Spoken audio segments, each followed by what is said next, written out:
Hey everybody, this is Sheila, and I just wanted to say thank you so much for over 200 subs on YouTube. It means so much to me that you guys are supporting my ventures and what I'm doing, and I'm gonna keep working hard doing what I do best, and hopefully when I get to 300, 400, 500 subs, then I'll do something else exciting. Until then, I got a list of questions from various people, and I'm going to answer them for you. So let's get started.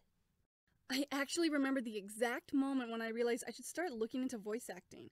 I was watching Family Guy and listening to the commentary, and one of the writers on the show named Cherry was being serenaded by her coworkers, and they were singing the song Sherry from the Four Seasons, going, Sherry! And I caught on to myself doing like one of these, like the... And by doing that, I kind of just knew that I had to do something about that feeling, this ever longing, like I want to be a part of this. So I remember that being the very moment where I began just doing the very homework of what it is to be a voice actor. Well, in connection to the last question, this all happened around the time I was recruited onto a speech team at the College of Lake County. The training I got from speech team actually led me down the path of voiceover. In fact, it was because of speech team that I started taking improv classes because I wanted to fill a void, since when I transferred to Columbia College Chicago, they didn't have a speech team. So from leaving speech team, I decided to go to Second City, and well, you see, the one event I would never do on speech team was called impromptu, which is pretty much what you think it is. I've never ever been good at making stuff up on the spot, and I'm honestly not that witty or that funny, so I wanted to turn my weakness into a strength, and through that, I learned that my goal in improv skills actually became a really great advantage as a voice actor. As for my favorite voice actors, Jeff Bennett, because I have the hugest voice crush on Jeff Bennett. My particular favorite work of his was all the voices he provided on Gargoyles. I could just list a number of voice actors I like, but I feel like that would take way too long, so let's just say Jeff Bennett as my top. I do fluctuate a lot. There's a ton of people. It's really hard to pick a favorite, but yes, definitely Jeff Bennett is on that list. And as for the ladies, it's really hard to find a particular one. I love so many of the females. I mean, you could name one and I'll be like, oh yeah, I like her. Oh, I like her. Oh, the voice of so-and-so. Oh, I totally like her. So it's a little difficult for me to narrow down specific favorite voice actors. I love them all for specific reasons. And as for the last question, I would want to play an original character, to be perfectly honest. I want to be an accomplished voice actress in my own right, and I don't want to be remembered as an impersonator. I want to be remembered as the voice of so-and-so, or so-and-so, and just, like my favorite voice actors. Being able to do impersonations is a really great skill, and I admire those out there that are doing it really well. And maybe I can do a couple, but I honestly don't think I'm that good. I can still get better at it, I can still improve on it, but unless you already are that niche job, and there's very few of it, it seems more worthwhile to be remembered for your own voices and taking inspiration. Like I said, I love Jeff Bennett, and Johnny Bravo is basically an Elvis voice. But it's not him doing Elvis. It's him taking Elvis and inspiring it and twisting it to make it his own. Because when you think Johnny Bravo, you're not thinking, oh yeah, that Elvis-like voice. You're thinking, yeah, that's Jeff Bennett as Johnny Bravo. Rather than, oh yeah, I can do a great Elvis impersonation. You know what I mean? I would rather have my own original character that I'm voicing that people will remember me by. That's the character I would love to play. He is the man of 1,000 voices. He's my childhood. The man was an inspiration. His voice acting got himself out of a coma. He loved his work so much that he would record from a hospital bed in a full body cast. You could write poetry on this guy, which I may or may have not have done already a few years ago, but we're going to leave it at that. For the living, again, Jeff Bennett, and here's why. I have a good reason for it. It's not just the crush. Because a lot of famous VAs like Tara Strong, Craig Summer, Kyle LeBear, all of them have active Twitter accounts and they have a strong online presence. A lot of voice actors have a strong online presence, except Jeff Bennett. Unless you guys know something that I don't, the last time I ever heard him was on Rob Paulson's podcast or on some kind of, radio, live-action radio drama theater thingy. But he's an enigma wrapped in a sexy mystery. And I wouldn't want to bother him or gush all over him. I would just like to listen to him and listen to him in person, and I want to see what kind of professional he really is. I want to see how he holds himself, how he carries himself. And nowadays it's really important for voice actors to utilize social media, but Jeff Bennett doesn't even need it. He doesn't even need it at all because he's one of the most famous voice actors of all time and he's still working today, so it's not like he needs to be tweeting to everybody. For those that are dead, definitely Mel Blanc, because I would honestly want to ask him if he would be my mentor and teach me his ways. Period. I'm honestly not sure what this question is referring to, but my shot in the dark answer would be gargoyles, just because the series in general leaves me speechless. I mean, the voice acting is top notch. I remember for an entire month, I just went through the entire series over and over again, admiring each individual voice actor and what they could do, and just being just like, why did this get cut so short? It was absolutely brilliant, you know? Oh, and now that I think about it, there is one other instance I remember being completely speechless when I started rewatching Treasure Planet.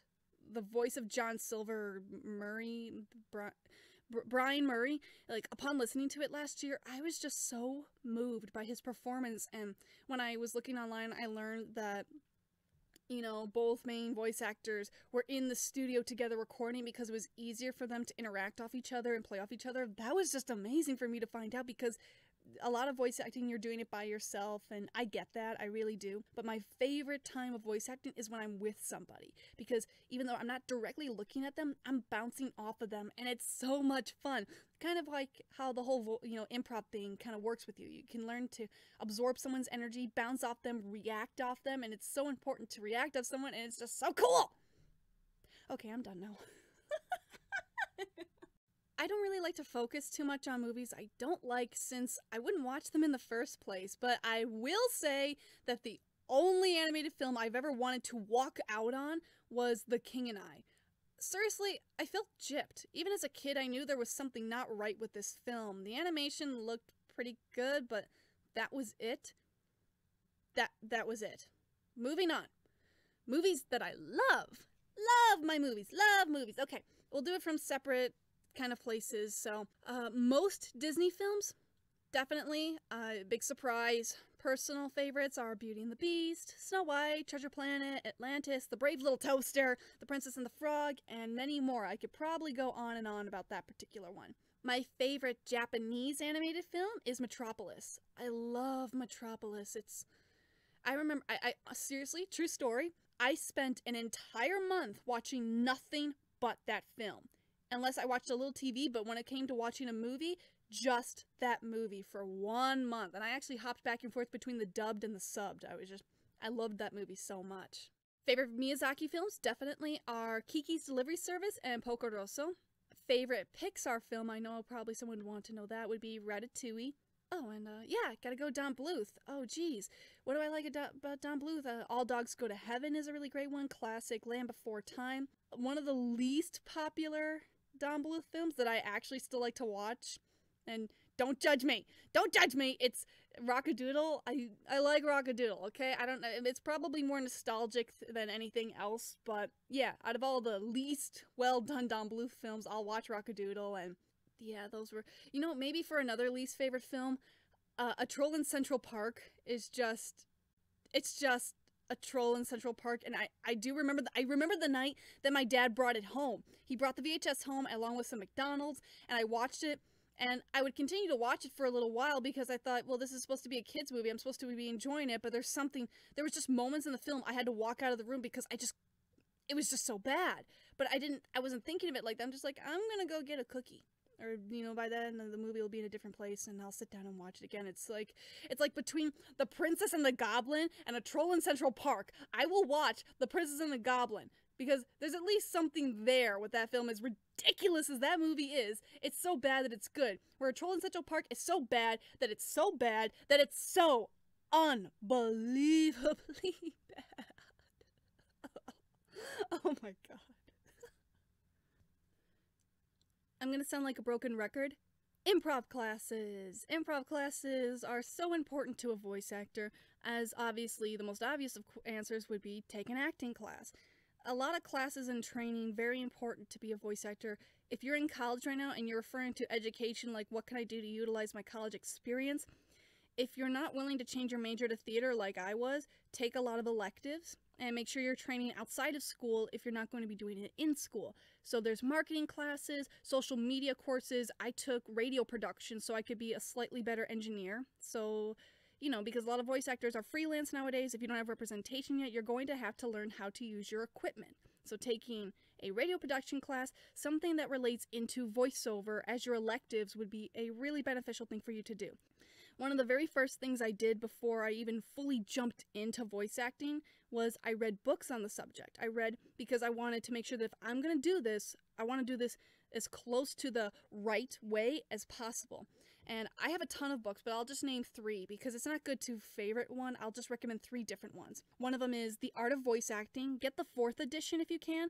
And then VO, Tales and Techniques of a Voiceover Actor by Harlan Hogan. And then the last one is Voiceover, Voice Actor, What It's Like Behind the Mic. And that's also a really great book. And that one also mentions stuff about anime and a little more with video games. And read a lot of voiceover blogs. There's a lot of different voiceover blogs about voice acting, what kind of mic you can get, how to interact with clients. I do that all the time. Hopefully that'll answer your question, give you some direction on where to go in your career if you're a beginner. Personally, I don't wait around for people to find me. I seek out other pages, I've done the share for share method, and as well as I contact animators I like and offer up my services. I try to find casting agencies and other places and just let them know, hey, I'm a voice actress. Here's my demos. This is what I can do for you. Let me know if you ever need me, that kind of stuff. I wouldn't exactly put it like that, but just so you understand, that's roughly what I do is I go out and contact them. I don't wait around for people to find me. And you can also do projects, little personal projects on your YouTube channel. I've done a couple myself. It helps let people know that, hey, you're active. You're just not waiting for work. You make your own work. The VA collages that I do on my like page is a fun way for me to do something to get attention that relates to my field, and I get to talk about voice actors I like. Observe other like pages that you like. See what other voice actors are doing and see what works for them and what's getting them a lot of attention, and then try to replicate that and make that your own. Personally, I love recording with other voice actors in the booth. It's fun to play off each other, and I think it makes for a much better read. And the thing is, most voice actors never get together and have to predict how the other person would respond, and so on. For personal projects, as much as I would want to do it with somebody in the same room, depending on the project, it would have to be done separately.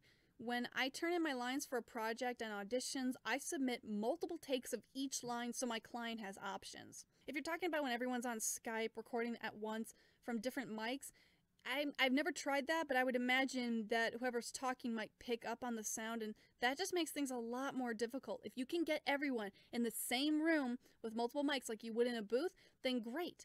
But for the most part, if it's for personal projects and you're a freelancer starting out, you're going to have to deal with people being separate. You could do a table read. I've been a part of table reads before, though I will offer the advice that if you're going to do a table read, keep on task. People have lives, people have other things they need to be doing. Doing 4 hours to get through like 2 scripts that could probably take an hour tops. I mean, a little chit chat in between, a little fun between's all right. But with table reads, get through the table reads so people can actually feel off each other how they're going to perform when they go to record. I'm going to quote American voice actor Pat Fraley on an episode he did for a podcast, and it goes something like this. Of the 9 critical skills to voiceover, acting, reading and voice, relaxation, character and accents, energy, microphone technique, business, sense of scene and text analysis, improvisation is the most misused and at the same time underused skill of them all. So whenever your friend or coworker or whoever asks you how to get into the voiceover industry, here's a standard but sincere way you can answer to wean out opportunists while also promoting this life-enriching skill. So one of the ways I believe it helps as a voice actor is improv greatly improves cold reading skills for sessions and auditions. I mean, a voice talent will, if he or she is lucky, receive a copy 15 minutes before a session or audition. And strong choices have to be made with little time to dissect a copy. A strong choice is committing to whatever interpretation you intend on taking the copy. And even if it's quote-unquote the wrong interpretation, going in a clear choice with a clear direction is a lot less stressful. And improv kind of helps you get used to doing things like that. Just doing something on the fly, letting it fall out, making that strong choice, and then you'll do better in your auditions and cold reads. Will it get you more jobs? I don't know. But usually when people tend to relax and get that training and they make those strong choices, they have better results. Another great thing that voice acting does, at least for voice actors, is you can test and discover new voices when you're in scenes. I've done that a lot when I did it at Second City. At Improv Olympic, I'm actually trying now to change my spine without doing character voices so that I can use my natural voice to sort of change my style, change my approach, maybe even change an accent. And what I mean by changing your spine is you change the way you walk, the way you posture, the way you move your arms, the way you use your facial expressions. I just change up my entire body, and I use improv as a stage to test that out. If I have a voice or something that I'm working on, I'll use it in scenes and see if I can't perfect on it, or if maybe there's a different direction I should go. Also, improv builds self-esteem. You know, this industry is really, really cold and not always kind to anyone that wants to enter it. But the improv community has been wonderful to me. You know, it's being surrounded by positive, encouraging energy. You can't make a mistake in improv. There are no mistakes. There are only gifts. And when I learned that, I'm like, yes, I'm sticking around in improv. This is going to be my therapy. This is going to be what will help me through the hard times. Whenever I feel like I'm having a bad week with improv, the skills I know I'm learning from it, and then I'll retreat to go into a jam or maybe, seeing a show or just be excited to go to my lessons for the week.